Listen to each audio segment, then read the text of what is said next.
সন্ত্রাসীদের হামলায় প্রাণ হারিয়েছেন সুদানের জাতিসংঘ শান্তিরক্ষা মিশনে নিয়োজিত ৬ সেনা সদস্য। তাদের মৃত্যুর খবর পাওয়ার পর থেকেই পরিবারে চলছে কান্নার রোল। শোকের ছায়া নেমে এসেছে এলাকা জুড়েও। দ্রুতই শহীদ সেনা সদস্যদের মরদেহগুলো ফিরিয়ে আনার দাবি স্বজনদের। আফ্রিকার দেশ সুদানের আবেই এলাকা সন্ত্রাসীদের নৃশংস হামলায় প্রাণ হারিয়েছেন বাংলাদেশ সেনাবাহিনীর ৬ জন শান্তিরক্ষী।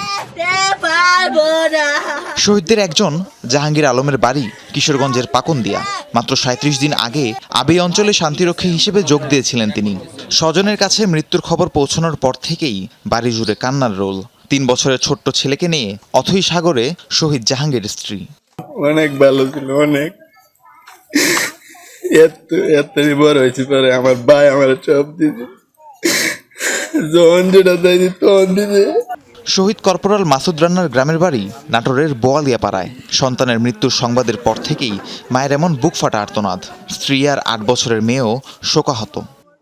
মিশনে যাওয়া কালকে ১ মাস ৭ দিন, ১ মাসের ৭ দিনের মাথায় তো কাল ৫টার সময় মারা গেছে।